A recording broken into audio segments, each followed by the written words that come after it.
Okay, so welcome to week 9. This week we're going to focus on customer acquisition. Again, this week we have a guest presenter, Daniel Plowright of Inquire 3. He's an engagement specialist. He'll pass on some great ideas to fill the gap by mastering lead generation and conversion. Just going to summarize our 12-week program again for those that have already heard it and tell you where we are at the moment. So weeks 1 and 2, we looked at the key business growth drivers and focusing on making small incremental gains. Throughout weeks 3 to 9, we went into much more detail to give you practical, real-world, low and no-cost things you can do to improve your business growth drivers. And this was covering quick win cash, which relates to the opportunities within the overheads, improving cash flow, the fastest way to improve your bank balance and your stress levels. Then we explored strategies to improve gross margins. We looked to plug the leaky bucket by improving customer retention. We've looked at working to upsell, cross-sell to better serve our customers' needs and sell more to existing customers. Last week, we looked at strategies to increase the number of transactions and the transaction value. We're then going to explore new customer acquisition, and you'll be stunned to discover just how much growth potential exists without the need to acquire new customers. Once we know how to grow the business, we need to know exactly by how much and when. We need to grow that number to give us the lifestyle. Armed with a target in terms of exit valuation and timescale, we need to know what goes into preparing for exit. And it's a lot more than people appreciate. Finally, once we've got the core structure in place, we need a detailed plan, a detailed 3-way forecast covering profit, loss, cash flow, and the balance sheet in order to track and record your progress as we move forward. Also like to remind you that whatever your goals, you need to be clear on what you're trying to achieve and by when, because a goal without a timescale is simply a wish. We must be mindful that survival is not success and the odds are stacked against us. For those who do not have a very robust plan, the chances of success are all but zero. If your business is destined to be part of your estate and your funding plans for future retirement, gambling on a 1 in 2,222 is not smart.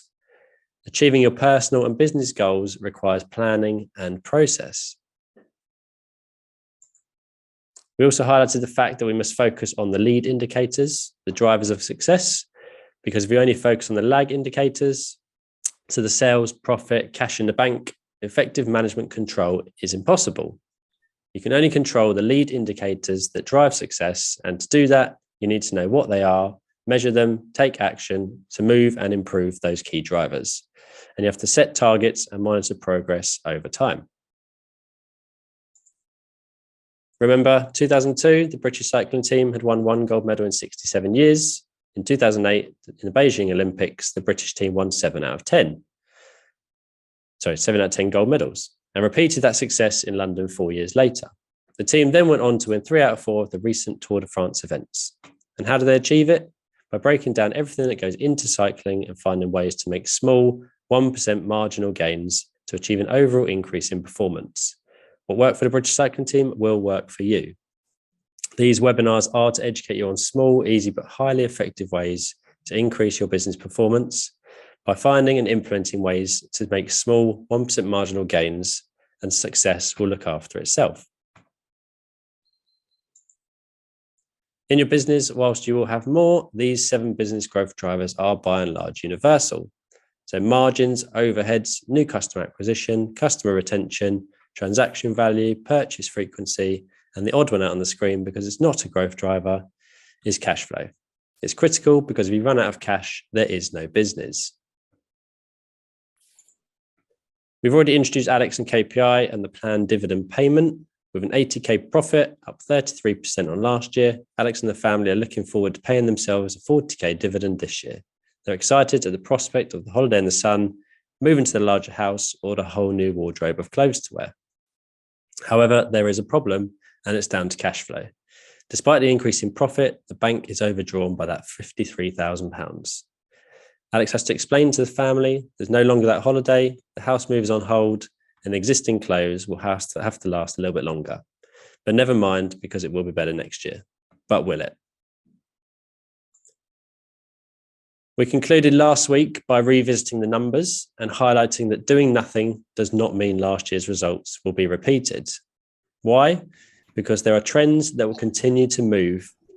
So in Alex's case, the company is likely to lose more customers than they acquire, and hence the start point, the do nothing scenario, and all other things being equal, will see revenue reduced by nearly £40,000 or 4%.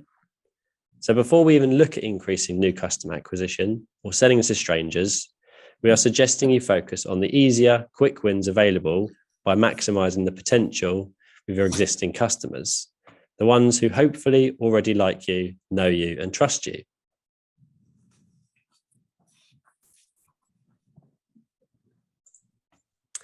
Looking at the input drivers of revenue, customer acquisition, retention, and average purchase value and frequency, by one, reversing the 4% deterioration in customer retention to get more or less back to last year's 55%. For Alex, this will stabilize customer numbers at 175 for next year. So we're no longer going backwards. By working on our gap analysis, cross-selling, and strategies to increase purchase value and frequency, the transactions increased by 13% last year. So achieving another 4%, or a third of last year's improvement, should not be too taxing. So along with retention, this would also increase the total number of transactions by 184, up to 4,541. And by starting to get the average transaction value back to where it was last year, if we only get back £238, still short of the prior year's average of 242, you can see this has already made a huge impact on revenue. So instead of going backwards by nearly £40,000, without looking at improving customer acquisition, we've already increased revenue to £1,084,000. This is almost certainly £120,000 better than the situation would be if we'd not focused on the right inputs.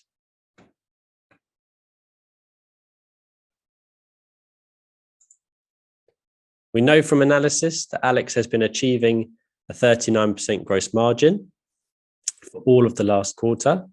So this can be maintained, and if overheads can also be maintained at a similar level to that achieved in the last quarter, plus a bit, we can see that without acquiring more new customers, we have moved the profit up from 79,000 to 173,000. And that's a £93,000 increase.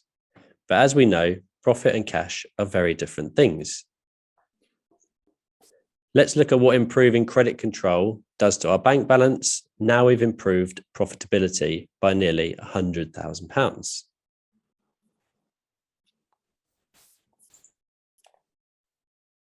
Hallelujah. By getting customers to pay in 40 days rather than 72, and stretching or delaying payments to suppliers by a few days from 27 to 35, the movement in the company's cash position is profound.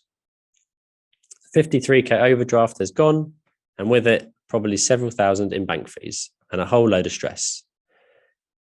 With the bank balance improved by close to £200,000, with a positive bank balance of nearly 140k, making that dividend payment is now a no-brainer.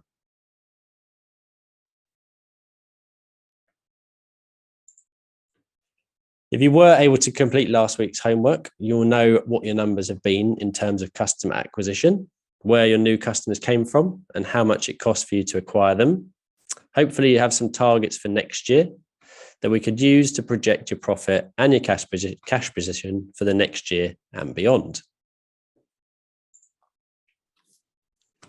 Now we've optimized the business, let's start to look at new customer acquisition. So having explored the first 6 business growth drivers and looking at the gap analysis and cross-selling, new customer acquisition comes next. This is the last one of the Magnificent 7 business growth drivers.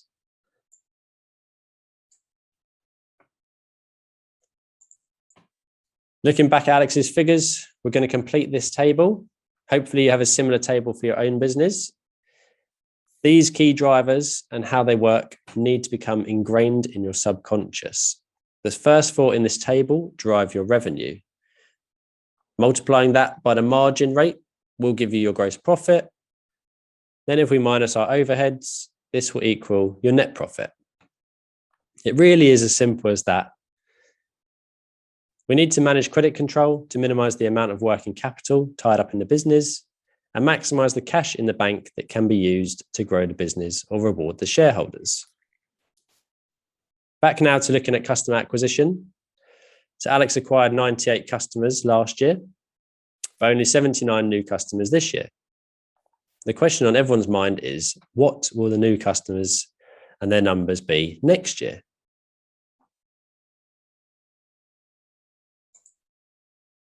Let's look at KPI software and Alex's management report. By looking at the number of customers acquired this year and last year and the customers lost, we can see things are not going in the right direction. Customers acquired last year was 98 and customers acquired this year is down to just 79.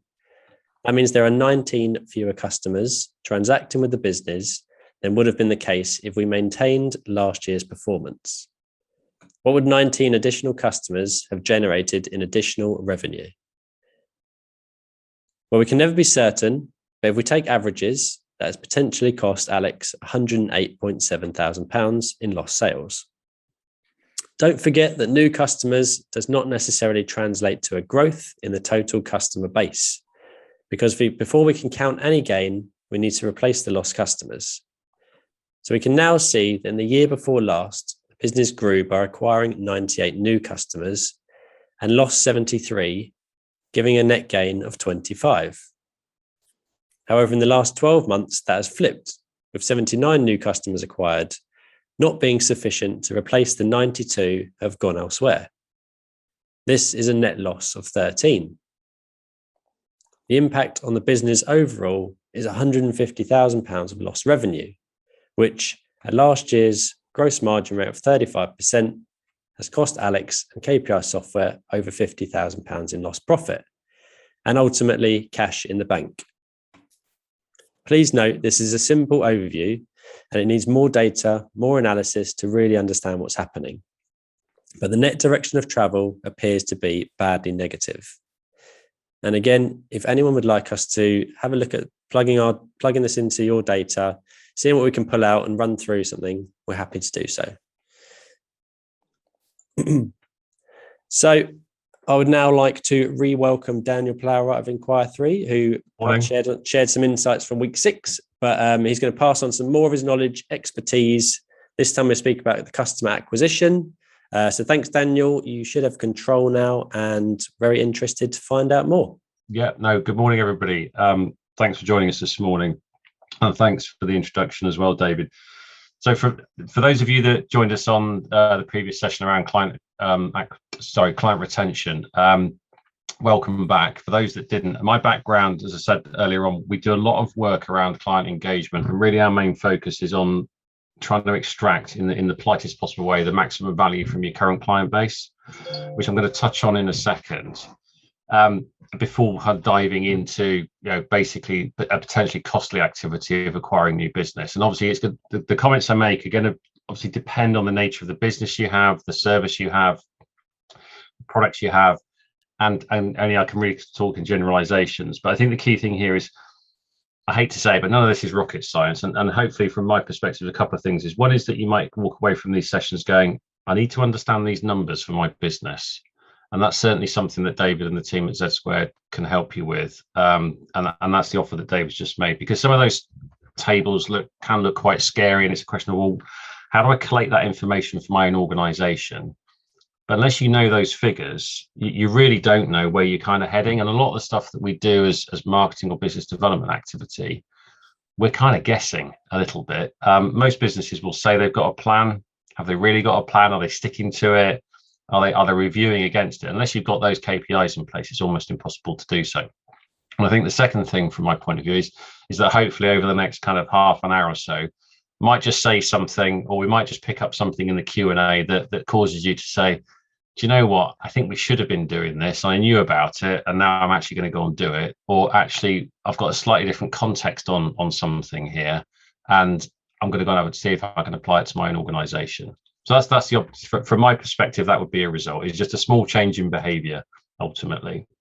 And so for those of you that joined us in the previous session 2 or 3 weeks ago, the principle I was getting across from our perspective is, say, we do a lot of work in terms of interviewing businesses, customers on their behalf, and typically it's B2B rather than B2C. And really what we're trying to extract from that is kind of what's the strength of that relationship. And ultimately what that boils down to is, are these people going to stay with that business relationship for a period of time? Could we see a way that they could increase their spend? And could we see a potential way that they could increase the referral opportunities that might come through? And I appreciate that we can make life look a lot more complicated, but I've kind of put this in kind of four simple containers, really, which is we've got customers that we have dealt with in the past, or might be in a situation that we're about to lose and we're not aware of it. And what that pie chart's representing is something we said last time, is that a lot of the reasons that relationships break down, just to kind of recapture that, is because the customer believes the supplier has kind of fallen out of love with them, lost interest, doesn't care, is not responding, and all variations of the above. So there's a big chunk where the customer historic relationship has broken down, that the supplier could potentially have done something about it and could potentially reconnect with some of those organizations or prevent them from going. I think the other aspect that we've kind of touched on through all these kind of KPIs up till now is for that current customer base, what can we do to not forget about them in terms of cross-sell, upsell, increasing transaction value, increasing frequency of transactions, and improving that lifetime customer value? Because often businesses kind of just fall into the trap of getting focused on trying to chase new business. And what we're trying to make sure is, as David said at the beginning, is that we fill the pot as much as we can, so we can work out how hard or otherwise our marketing activities or business development activities, or whatever we want to call that, how hard that needs to work. We've then got, which you guys on this call will be more than familiar with, this whole kind of referral opportunity. And I suppose the irritation from what we see in terms of the reports that we do for the businesses we work with is, we'll go back to a business and say, look, we've spoken to your customer base, and typically 80-90% of them are saying that they would recommend or refer your services. And then we say, well, and what plan have you got in place, or what structure have you got in place to make sure that those referral opportunities are followed up? The fact that they'll say they'll do it and whether they will do it are two different things. And you're not going to get all of them, but you're not going to get any of them unless you ask or have a process in place to follow that through. And the issue for us is that often you'll kind of have that conversation, the business will acknowledge that there's an opportunity there. You'll go back in 2 or 3 weeks' time and have the discussion with them again and just kind of check how they're getting on, and they haven't done anything. And it's criminal. That happens day in, day out. They haven't done anything because they're too focused on running the business, which is absolutely fine. But you'll find that their focus is still on kind of this new client acquisition, which I'm not saying they shouldn't do, which we're going to talk about in a second. But there's this pot here of potential revenue and profit that they're not accessing. And it should be really quite straightforward. And that's what those stats, we know, I think everybody on this call will know, referrals should be the easiest sell. They spend more money, they stay around longer, and they're more likely to refer others. And then we're today kind of dealing with the kind of, I suppose, the trickier bit from my perspective, which is, the acquisition of brand new customers, or whatever it is within your organization. And this is representing the cost of acquisition. And again, it all varies by industry, it varies by product and service sector. But this is just representing the fact it is more costly to acquire a new customer than it is to keep and manage an existing one, typically. And typically, as David mentioned at the beginning, not in all cases, but often that kind of first year of that customer is potentially a bit less profitable than an existing one. So we talked in that session about understanding really the work that marketing needs to do once all these other pots have been filled up. And so really what we were discussing there is, as a business, and as a business of varying scales, it might be that it's you doing all of this, or you might have a team of people doing this for you, or it might be that you're choosing to outsource some of this activity. The question of, with all of that resource that you've got available, or all your own time that you've got available, really where should you be focusing your efforts? And that's really what we've been talking about previously. Now, this is the last bit almost of that, as David said, in terms of the sequence, which we'll come back to, which is, okay, for the bit of revenue that I'm left to achieve, hopefully I have a structure, I have a plan, so I know what I'm trying to get my marketing to do. How can we do that? And I appreciate we've potentially got some marketeers on the call as well. So I'm not expecting any revelations, but hopefully maybe something you might just think, actually, I'm going to have another look at that. Even if the only thing you do is go, I don't really know what those numbers are for my business, which is where the guys at Z Squared can help. A sales funnel. As I was saying to colleagues previously, Google sales funnel, and you'll find an upside down pyramid or triangle typically. But for me, what we tend to see is coming through is when we're talking to businesses, it's this whole kind of positioning, which I'm going to talk about later on, is often they're not clear what their service proposition is they're not really clear what the customer or the prospect is latching onto that they ultimately are going to make a decision to buy. So from the point of view of, and we're going to talk about this in a little bit more detail in a second, it's what problem can be seen as negative, but typically we're typically moving, we're going to make a decision to do something to solve some form of problem. So ultimately, whether you're positioning it as a problem, you're a problem solver or not, is that clear within your marketing material? And let's stick with website for the moment, because they're typically the easiest thing to have a look at. They're the easiest thing to change. And that should typically give us a fairly good representation of where the business is sat in terms of who it's trying to target and who it's trying to focus. And I think when it comes down to it, it's making sure that you've got something robust in place in terms of this whole process of identifying the right types of leads. I know that a number of you on the call, colleagues, if you like, through BNI, so you kind of, we get this, we understand it. And often, I've been in that situations where I'm getting referrals coming through, but they're not the right type of referral. Okay, there's obviously something breaking down here in terms of understanding what is a good customer for me and what does a good or an ideal customer look like. And it's just trying to understand and be clear on that process in your own mind and making sure that that's being gotten across to whoever you're talking to, whether it's on your website and marketing material or whether it's kind of in a one-to-one or a group discussion in terms of the type of business that you're after. Because ultimately, we're trying to lead them through this process. And if you look at the kind of overall engagement process, it's looking at that in terms of that irresistible relationship that you're trying to create from somebody that doesn't know you at all to where we've got to the situation at the other end that we spoke about previously, which is I'm a massive advocate of what you do as a customer, and I'm prepared to go and tell anybody about it, and hopefully your business will be more successful as a result. So it's really this whole kind of process of that customer engagement and understanding the steps in there. And we talked in other sessions around this irresistible relationship and the fact that often when we get an inquiry that comes through, that breaks down fairly quickly. The business follows up on that lead. The lead doesn't respond in a timely fashion. The salesperson chooses to give up because they believe the lead is no longer interested. And it's the whole point of, and it's different in all organizations and kind of service sectors, but on average, it is that kind of still the 7 to 10 points of contact that are needed before you're becoming top of mind in terms of being the go-to person in terms of that supply situation. Unless, of course, it's distress purchase, which in that case, it's I just need to solve this problem. I need to solve it right now, and I'll take whatever's available.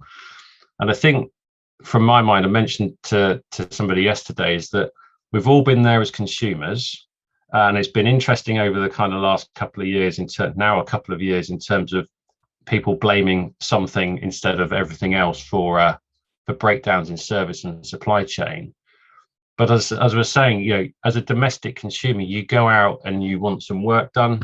I was talking yesterday, I wanted genuine inquiry, wanted some double glazing work doing. Went out to 3 suppliers and got massively different process responses in terms of how they came back to me, plus a massive, massive difference in price based off exactly the same spec requirements.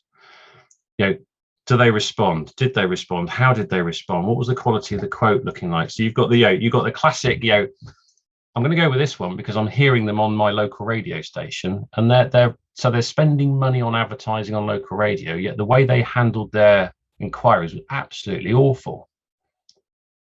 And so it's a question here of looking at that from your own point of view and saying, hand on heart, am I genuinely following these kind of inquiries through in the right way, and do I have a robust process for doing so? Because ultimately it's a question of, do we really understand what that ideal client looks like? And I often think that businesses don't. They take what's available, and sometimes they get lucky, and sometimes it doesn't just quite work out. And I think, ridiculous if you might think, but in terms of a kind of analogy here that I'm using the pet shop analogy, because ultimately, if I go into pets at home, what's my client base? What's my niche? Who am I looking to target? And in that organization, it's massively different. And I was saying yesterday is that if you've got this situation where I'm servicing a sector, ultimately you can niche it down even further. So what's the messaging to each of the types of owners of these types of animals? What's the messaging if I choose to go down a particular route in terms of I've got a small dog versus a large dog? Just think about the messaging that's going through. Tim mentioned that is from a web design perspective, just as we were introducing the call, and I suspect Tim might see this a lot as well in terms of, are you absolutely clear on who you're talking to? And you're absolutely clear on what you want them to do as a result of responding to your call to action? And are you clear what your call to action is? And if you're starting to look at what the ideal customer is, let's take these 5 bullets, and we could Google it and we could find a much longer list. But ultimately, who's the ideal customer for us? Is somebody that understands what you do and actually needs what you do, or believes they need what you do. I think it's important that they're able to pay, and pay based on service level is this reference to the whole opportunity for upsell, which is often businesses, they sell what they've got their product range.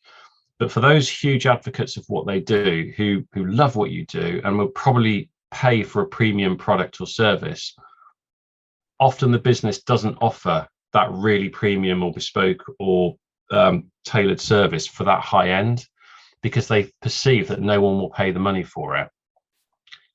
And it's just worth having a look at it from your perspective, because there might be some super premium customers out there who are prepared to pay at that level, and you can make some decent margin off it. And there's all sorts of examples of that you could quote. We need to know where they are, because we've got to be able to get hold of them and attract them into our kind of whatever it is we're trying to sell them, and communicate with them cost effectively. So they've got to be identifiable, and I would say identifiable as a niche. And someone asked a question of us yesterday, well, how niche is niche? Well, niche is just a target market. You can have multiple niches, a bit like pets at home. They've got multiple niches that they're targeting. And it's just a question of what that might look like for your own organization. I think ultimately this potential for recurring income is clearly quite important as well. And certainly David's and his team saying any business that's got an evidence of a recurring revenue stream, that's good news. And the question is, how can you do that? Is it possible to do that within your own business structure? And I think the other important one is clear, and it's a bonus, is this individual able to generate some referrals for me? And am I really, going back to what we were saying at the beginning, am I really clear what that looks like? Because there's referrals and there's referrals. And the question is, we've only got limited time, or we've all got the same amount of time. It's a question of how we choose to use it. But we don't want to be chasing things that are just not going to go anywhere. And it's making sure that we're really clear on our messaging around that. And I think it comes back to, if you're looking at the figures that we've been talking about for Alex's business, and it's just fundamental that we understand what these look like in terms of how many new clients did we acquire in this current period? What does that compare to previously? And what's the likelihood of that going forward? And I think, as David said, you've got to look into the detail here, because a business may have made an active decision to say, look, we're running at capacity. We've had a look at it. We don't necessarily need to see the numbers. We have a gut feel that these customers are actually quite painful to deal with. They're quite demanding, or they expect a lot more than the service contract requires, or we did a deal with them. They're just not worth it. We'd rather they were causing a problem in the politest possible way. We'd rather they were causing a problem for our competitors, not dealing with us. And so we're going to find a way of moving them away to create some capacity within our business to increase the overall profitability. That could be something that's going on here, because potentially, even on this, you start to scratch the surface with it. The customers they've acquired in this current year have actually got a higher average spend than the ones that they acquired the previous year. So something's going on. So there needs to be a conversation to understand the kind of dynamics that are sitting underneath this. But unless we know what these figures are, we can't have that conversation. and we're kind of guessing. We're very definitely guessing at that point. And I think it then comes back to all of these figures will be sat within your accounts somewhere or within your financial data somewhere. And it's just a question of what's the easiest way of extracting it. And we've all been there potentially. Yeah, you start downloading stuff, you start trying to manipulate spreadsheets, and all of a sudden you realize the data's gone. And we've got a little bit of insight, but we've spent a lot of day manipulating documentation and not moved the business forward. A lot of this stuff can be automated now. And so I'll just implore you to have a look at that. And I think it comes back down to, here, for example, is a report that talks about the top 25 new clients that have come in. And just by scanning down this, we can see that not all those new clients are equal. So it's trying to understand what caused them to come on board. Are these the right types of businesses that we want to work with? And it comes back to the kind of profiling that we talked about, which we'll touch on again now. And really, it's a question of, if we understand what that customer looks like, we're going to be clear on our messaging and be specific about the issues that you solve. And again, it comes back down to, often we're asked to review, website content. You'll go onto the landing page, which is often typically people are directing you to the homepage of their site, and you start to read through it and you go, I really don't know what you can help me with. It doesn't really matter whether I'm in the market for your service or not, but if I take a kind of impartial view, I'm not really clear. I'm not really clear how you can help me, when you can help me, and what problem you're solving. You're telling me you're fantastic, but I'm not really sure where I should go from here. And I think it's that hard look at your own kind of material, because whatever you've got on your web, you like to have on your LinkedIn profile, on your Facebook profiles, wherever, it should be consistent throughout. It's about being, are we sure that this makes sense? And are we sure that over time, the service offering that we now offer may be very different to what we did 6, 12, 18 months ago? Certainly kind of with COVID, etc., a lot of businesses have changed slightly or very much so what they're doing. And I was doing a review with somebody yesterday, and it was quite clear that what they now are doing as a business is not how they're representing themselves. And it's not surprising they're not getting the right kind of inquiries coming through, or the inquiries they're getting through are not really connecting anymore, because it's just what their business is different. So being clear about that, being clear about the right types of media, which goes back to what we were saying in terms of where you choose to focus your time and effort. Because if your customer base is vocal on LinkedIn and not on Facebook, it's fairly obvious where you should probably spend your time and effort. And it's just being sure about that. Often we get caught up with, again, we did a review with something, the marketing score I'm getting on my, whatever it is on my website is not great compared with my competitors yet, but look at the comparisons. Look at how important is it in your sector to be vocal in this particular social media platform? Because if it's not, why are you wasting your time doing it? It might make you feel good, but actually it's not going to generate any business, or it's unlikely to generate the same amount of business if you invested that hour somewhere else. So starting to understand where that audience is, I appreciate this is obvious, but also start to understand who could potentially connect you to that audience in terms of who can influence them. I think in terms of the information that's required, this whole area of what do you need to give to me to make me feel that I want to have a relationship with you as a business or as a supplier? How can you educate me around the problem or issue or opportunity that I'm trying to do something with? If you can start to give me information to help my decision-making process before I'm a customer, then I'm clearly going to be slightly more ingrained towards inclined towards working with you as the supplier of choice. But often businesses don't go down that track. And this is really this whole thing around, if the first call to action is, I want your email address off you because I want to start communicating with you, then what are you going to give me in exchange for that email address? What a handy guide. What response would you expect me to, top 10 tips, top 10 issues with buying this particular service.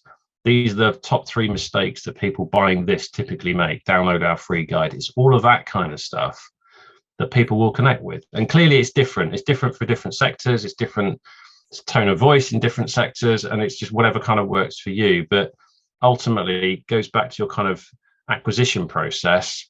What are you expecting me to do at each stage? And have you made it absolutely clear to me as a potential prospect or suspect prospect for your business, what action you want me to take? And if that's not clear, buy now. Do you actually mean buy now? I've been on I'm sure you guys have been the same, been on websites where I've actually, right, I get it. I understand what you do and I want some of that. How do I buy it? And you've made it almost impossible on your website to find how I actually take the next step, or you're making it really difficult for me to get my head around what I need to do next, which makes me inclined to go somewhere else. I think you're looking at the whole kind of journey, which we've kind of touched on, which is there's a whole bunch of things that need to be done or can be done in relation to the kind of customer acquisition side of things. And it's ultimately comes down, which we're going to kind of pull up as a list in a second. I think the danger is often that businesses dive in and try and do everything because they see potentially colleagues doing everything or they see competitors doing everything. And it's like, you've got to do what's right for you, because again, we've all got a limit on our resource typically. And it's just making sure that you're getting the best return on your time, your time or the amount of money that you're spending with somebody else. And I think the issue here is that often when we're putting our own time into it, whether it's in the evening, the weekends or whatever, we don't attribute a cost to it. And the question is, at that level of cost, would it be better off enjoying myself? Would it be better off getting somebody else to do it because my time is worth more than the admin I'm spending on this particular activity? Because I'm not an SEO specialist or I'm not a web specialist. So why am I building my own website, or why am I managing my own website? And it depends on obviously where you are within your business, the size of your business. But again, I would just make sure we've all done it. Just attribute that admin cost time relationship. So, well, actually, if I had to pay somebody else, how much should I have just paid myself for all this admin activity I've been undertaking, all this marketing activity I've been undertaking? And the little representation of the graph on the bottom right hand corner there is, people often say you can't judge the return on marketing, and we will fundamentally disagree with that, because within your own figures, we know from the invoicing whose new customers, i.e. those you've invoiced this year that you didn't invoice last year, let's say on an annualized basis. We should know what's within the accounts that's attributed as a marketing spend in that 12 months. So we can do a straight calculation. We can do a straight calculation that's for every pound of new revenue we got from a new customer, we spent this much on marketing, and we can track whether that's going backwards or forwards. So we should know exactly, as long as everything is coded reasonably within the accounts, we should have a very good handle on what our return on investment is. And sometimes it's quite shocking in terms of people are doing a lot of activity and these graph figures are going in completely the wrong direction. So just have a think about that. Obviously depends on, depends on where you are, how you budget stuff, but it's a relevant point. I think this is really just talking around making sure, and I mentioned this earlier on, is that if you've got me on the hook, if I'm interested, make sure you continue to communicate with me on the channels that I'm present on. Well, if you can't communicate with me if you're not, but with relevant and interesting material. So we see this, and again, we'll be on the you guys will be on the receiving end of it. You'll have signed up for a newsletter or whatever from a supplier because it was genuinely of interest.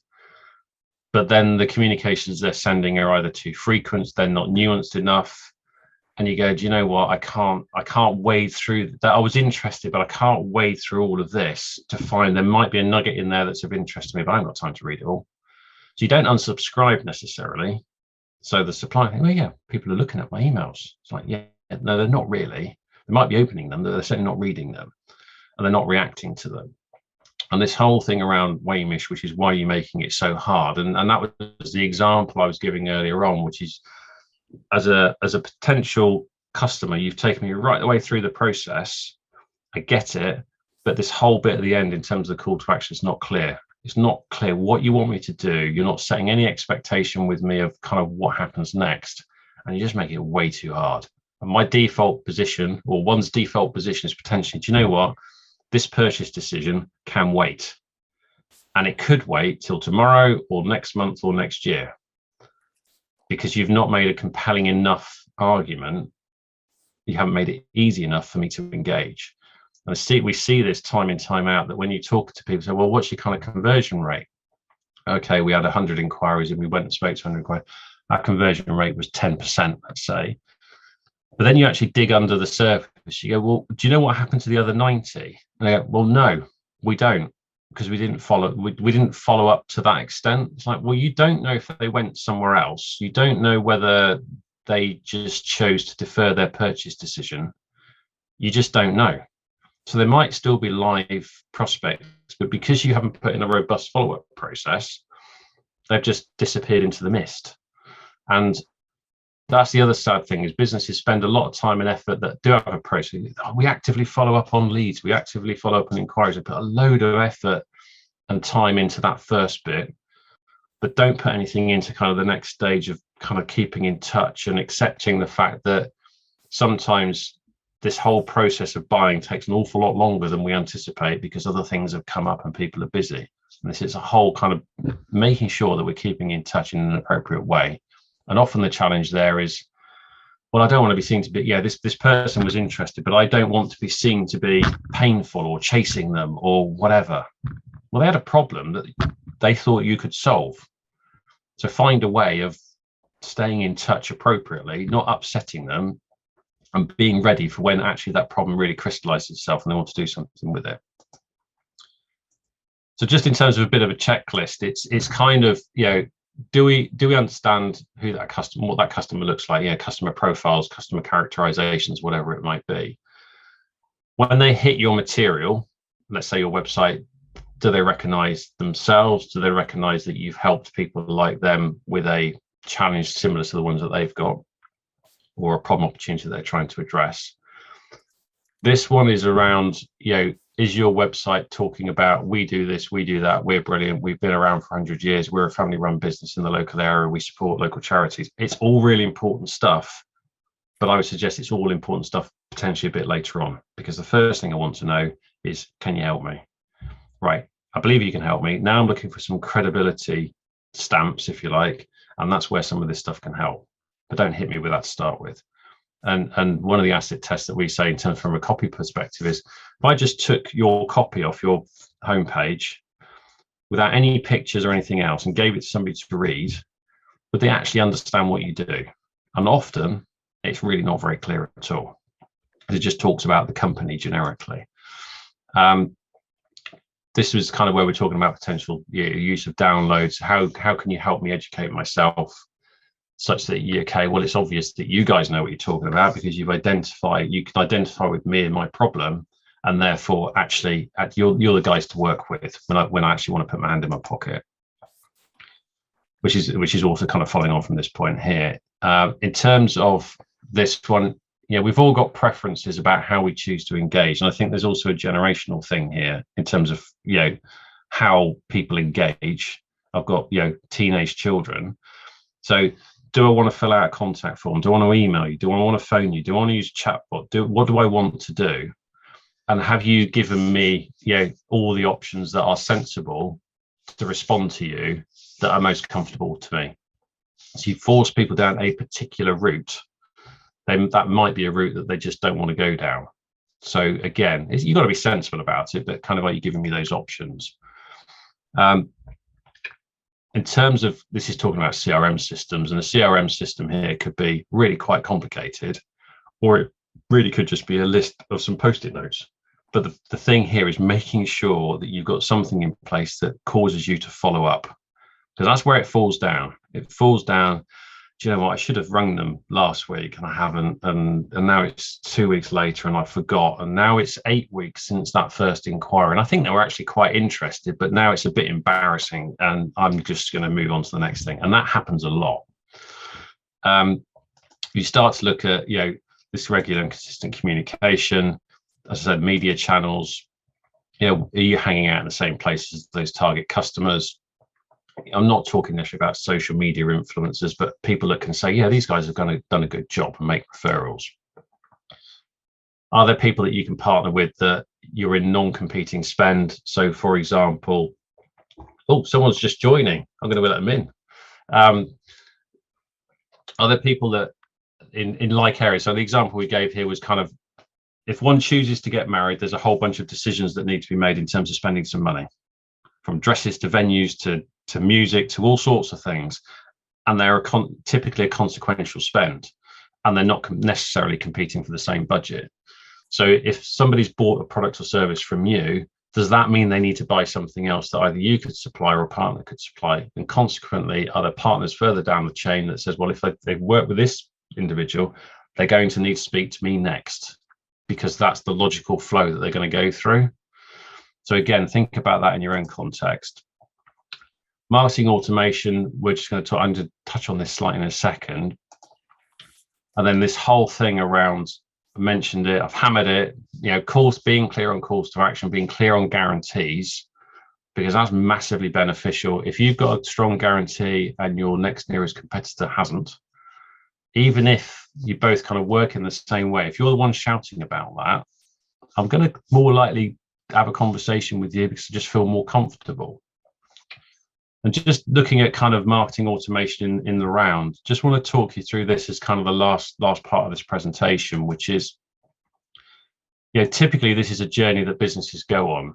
They look to either grow or looking to develop or increase their profits, but they're looking to move to a better place, if you like. And if we're looking now specifically around the kind of sales and new customer acquisitions, they kind of go down this route of investing in a whole bunch of stuff, whether it's people, their own time, whatever it might be. But then they kind of realize, actually, we've got all this stuff, all this infrastructure, but we're not clear on our messaging, which is what we spoke about earlier on.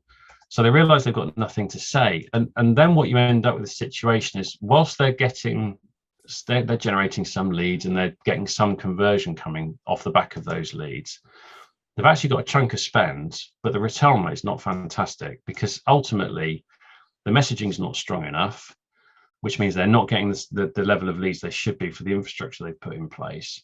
And the conversion is not good enough because actually they haven't got the sales arguments to follow up on those leads. And so one of the things that links back to session 6 is to say, okay, let's just take a rain check for a second and find some way of engaging with our customers to understand, on a spectrum, who's happy and who's not happy, or whatever that spectrum might be.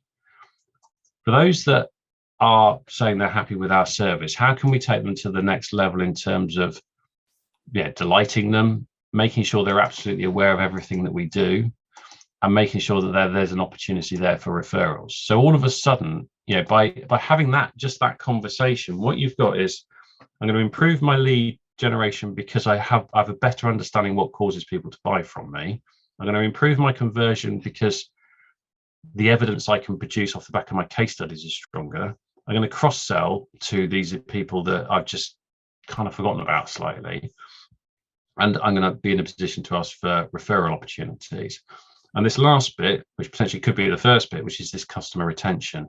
Unless I know who's not happy with my service, they're likely to walk out the door, depending on what the impact of the cost of switching or the hassle for switching might be. By just making them a bit happier, they're going to stay around a little bit longer, and all of a sudden I've hit that customer retention as well. So this whole piece kind of ties together in terms of what we're talking about previously, and just making sure that we really understand where our customers are at, because they'll give us the answer. They'll give us the answer in terms of what we're trying to sell and why they purchased. So hopefully that gives you a bit of a flavour. I know I've covered quite a lot there. What I'm going to do is I'm going to hand back over to David just to finish off through the slides, and then we'll pick up on any questions. Thank you for that, Dan. Really useful. And I think I've taken some ideas from that myself.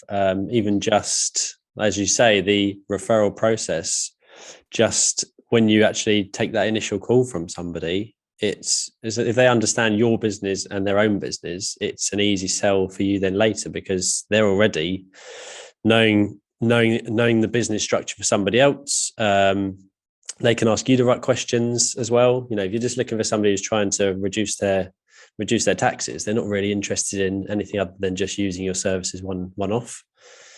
So growing business is always really good for us, and I suppose that should be the same for everyone. So I think the initial stages are key as well, but also, even when they say, a lot of people say no to accounting services for us because of, it could be price, location, anything. So just finding out, as per that last slide, and just you can rework people into the different scenarios. But I think that was a really interesting bit of information. Thank you. Okay, so I'm just going to do some. So just quickly, guys, I'm now going to look at. So I'm going to some more slides with some figures and tables, but we're going to look at the revenue impact from acquiring some new customers, and this is all based on Alex and his KPI again. Let's have a look at the potential impact of increasing new customer acquisition on top of everything we've already covered. So we have a starting point for revenue of 1,084, so 1.84K, sorry. If we increase numbers by 10%, 10% of 79 is 7.9, so we'll round that up to 8. Let's see what that figure does. Well, let's see what that does to the figures. So the new customer numbers increase from 79 to 87. In turn, that increases the number of transactions, and hence revenue is up from 1.084 thousand to 1.133, sorry. That's brilliant, as that's an extra £48,000 in revenue and gives a total overall movement for the business of £133,000. But how about the impact on profit? So before adding the extra 8 customers, but having improved all the other business growth drivers by a small amount, profit has already increased from 79,000 to 173. Let's now see what the extra 8 customers and the additional £48,000 in revenue has done for the profit. Well, it's clearly improved, but relative to some of the other business growth drivers, not by as much as we might have expected, as it's only gone up from 173,000 to 181,000, which is an increase of £8,000. Finally, bearing in mind that at the start of this journey, the problem was not the lack of profit, but the lack of cash and the problem paying a dividend, the obvious strategy for solving the problem was to focus on increasing lead generation and sales. So let's have a look at the impact on the cash flow.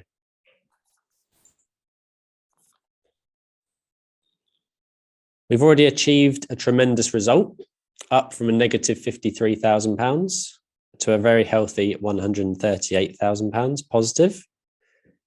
This has increased by over £191,000.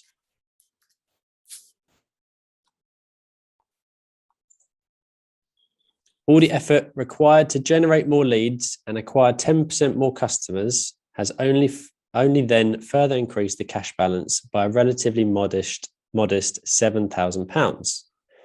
This is why, before you focus on new customer acquisition, or at least in parallel with investing in new customer acquisition, it is absolutely imperative that you work and continue to work to optimize the other key business growth drivers within your business, 1% by 1% by 1%, and you need to keep tracking, reporting, and reviewing and celebrating your progress every step of the way.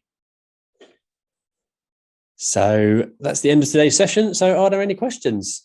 I know there's a lot of information, but please do share your thoughts. Yeah, I've got a quick question. Thank you, Dan and Dave. That's been great. I get a big question for me is when asking for feedback from customers, I've found it can be a little bit awkward for them because they're giving you some direct impact on you or the team, and so I just wonder if there's a way of creating some sort of safe environment that they can feel they're able to give that feedback more honestly, essentially, without fear of any offence, because all we're trying to do is learn and improve. Just wonder if there's any thoughts around that at all, please. You probably expect me to say this, Tim, but that's why we would say if it's appropriate for the business, get a third party to do it, which is clearly where we come from. So what I'm trying to encourage the businesses, one is make sure you're asking, because often businesses just don't. if they're in a position where it makes sense kind of financially in terms of the value of the service. So we end up having those types of conversations. And I appreciate you wouldn't have been on that call, but it was that kind of classic waiter asking, are you happy with your meal cartoon that we use? So here's the supplier saying, are you happy? The customer sat there going, yeah, it's great, thank you. The supplier walks away going, yeah, they'll be back. And in the speech bubble, it says, or the thought bubble, it says, this is awful. Basically, this is awful. It's horrible. I'm not coming back again.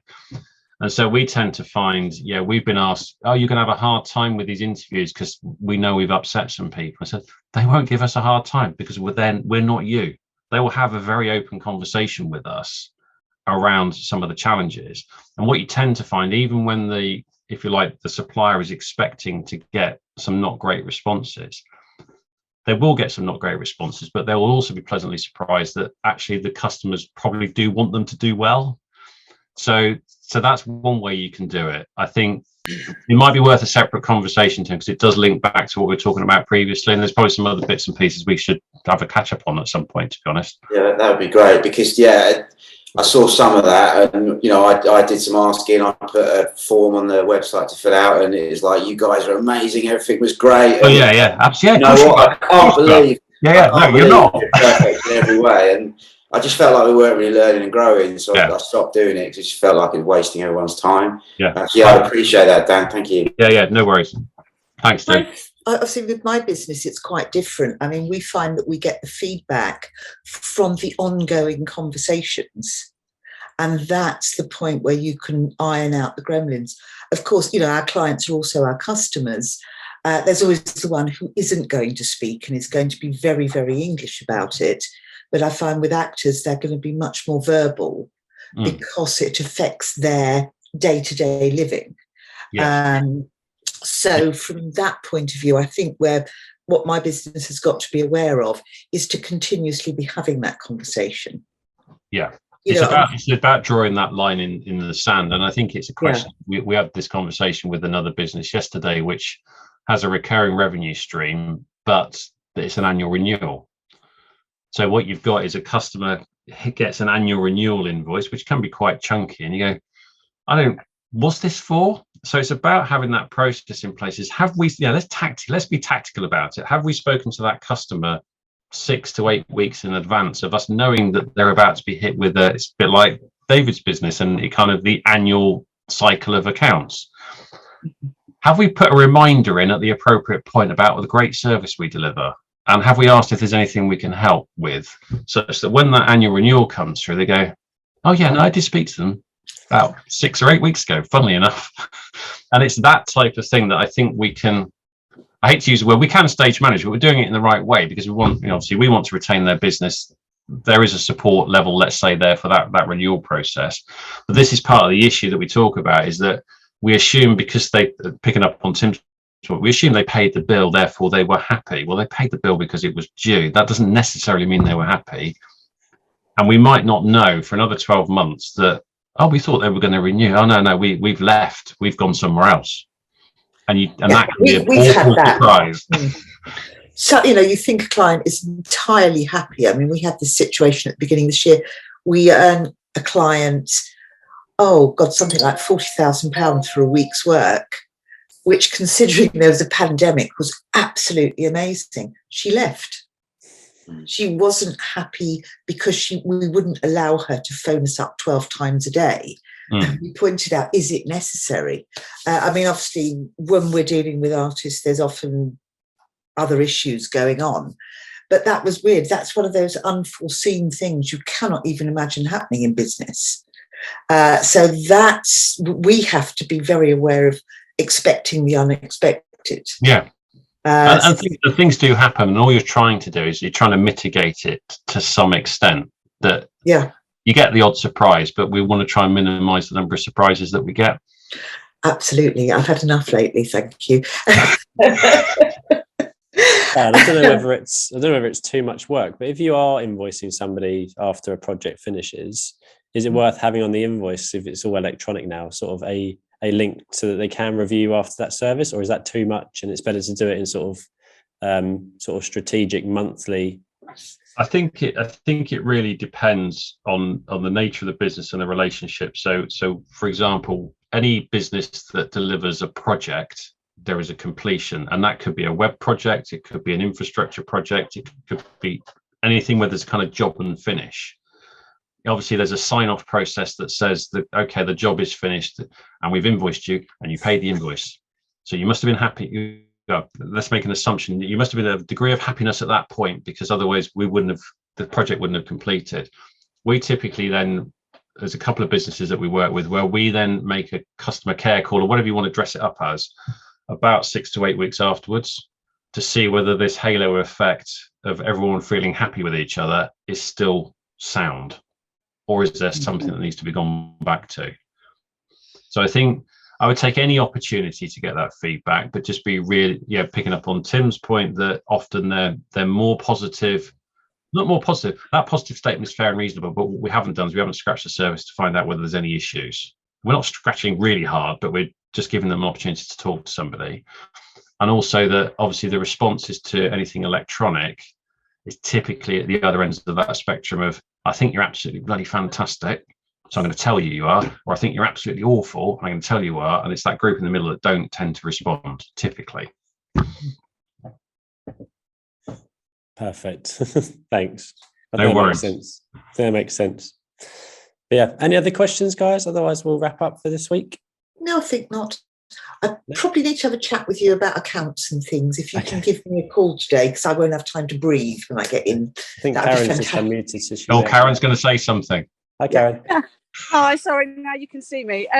That was really great. I got an awful lot from that session. I'm a virtual assistant and my business is fairly new. So I think when I'm doing my forward planning, something I'm struggling with is, obviously you don't know what's coming up. So most of my work will be on a project basis or on like a, say, 20 hours a month retainer or 10 hours a week. So obviously, I've got to plan for various different scenarios. And I'm just wondering if there's a good way to do that based in a service industry. Let me have a think. Let's have a chat, Karen. I'm happy to have a chat. Rather than give you an off-the-cuff answer, there probably are things that can be done. If that was directed to me, I'm more than happy to have a chat about it. I will put everyone in. Fine.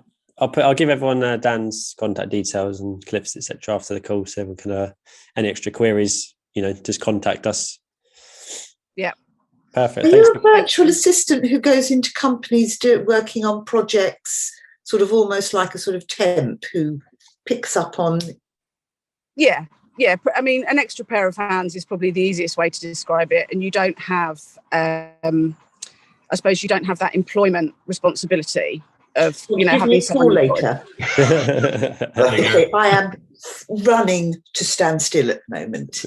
Please call me. There you go. Solve that problem for you. Easy peasy. Right, everyone's problem is solved. There you go.